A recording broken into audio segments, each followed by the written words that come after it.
nga naman, ano. Hindi ko lubos mapaniwalaan na isa ka ng mayor sa bayan natin. Ang magtaka ka kung ako'y maging presidente na. Yan ang sinasabi ko sa'yo eh. Puro kalokohan nasa isip mo eh. Kalokohan! Natatanda mo na nasa serbisyo tayo, wala akong matandaan na ni isa mang matino na ginawa mo eh. Diba kung magsasalta ka? Yung mga biro mo parang totoo eh. Mabuti lahat wala nakakarinig sa atin. Kung gusto mo, isa-isahin ko pa eh. Na ano? Natatanda mo ba nung itanam mo si Maring? Hindi si Marinho, si Clara. Tama na yan.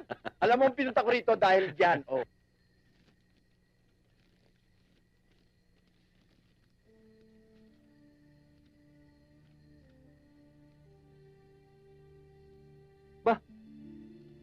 Big time to ah. Malaking competition to sa Maynila. At malaki rin ng premyo, pare. Malabo. Malaking away to. Di pa pa-explore. Hindi ako papayag sa gusto mong mangyari. Ibang klaseng galing meron ng anak mo. Ibang klaseng galing. Ano ka ba naman? Hindi mo ba naisip na delikado yon? Tinuruan mo humawak ng baril ang anak mo. Eh, alam mo namang May diferensya. Flo, hindi ordinaryo ang kahusayan ni Bullet. Hindi ako pabor sa gusto mong mangyari, Piping. Flor, anak natin siya. Anak siya ng isang pulis. Kaya dapat lamang na matuto siyang dumipensa ng kanyang sarili at ng ibang tao. Paano kung mapahamak ang anak mo ng dahil sa baril? Kapag ginamit ang baril sa kasamaan, doon mapapahamak ang tao. Gusto mo lamang matupad ang pangarap mo, gagamitin mo pang anak mo.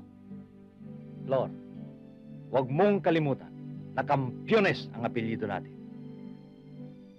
Patutunayan ko sa kanila na hindi ako bigo sa aking anak, si Bullet, na magtatayo ng ating karangalan.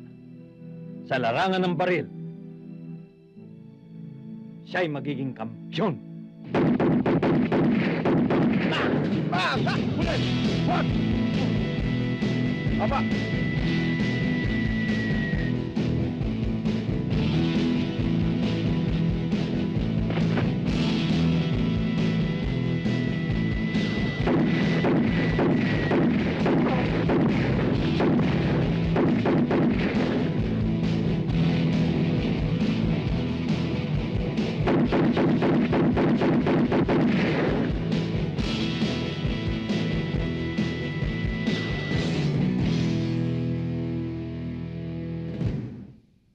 Pumayag akong sumali ka sa contest dahil sport itong papasukan mo, anak. At yan din ang pangarap ng tatay mo, ang makuhang medalya sa larong yon at bigyan ng karangalan ng baryo natin. Pero, Bullet, tatandaan mo ito. Kailanman, hindi gagamitin ang baril sa pagpatay ng tao. Naintindihan mo ba ako, anak? Opo, Nay. Mahal kita, anak. Mahal na mahal kita, anak. Mahal ko rin po kayo, Nay.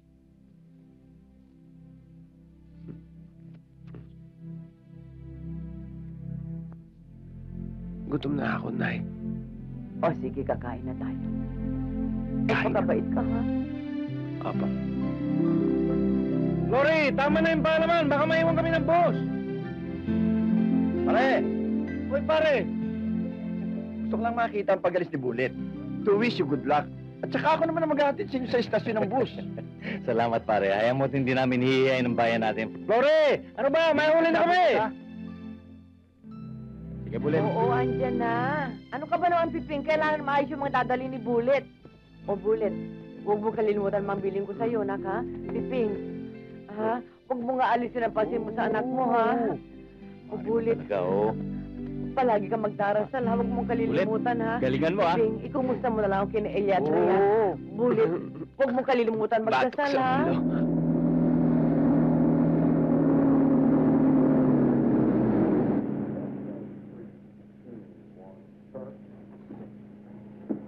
Tay, bakit may TV? Di ba sa bahay lang may TV?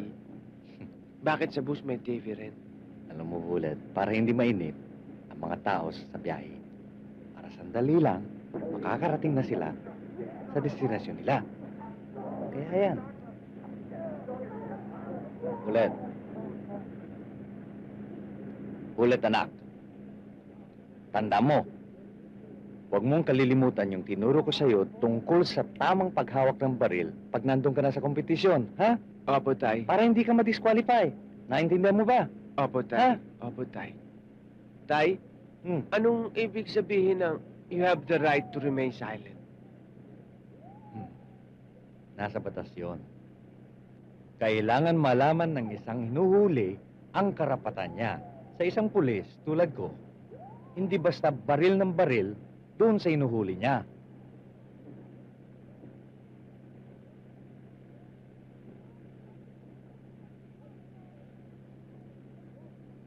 Tay, Tay, mana pala ako sa inyo.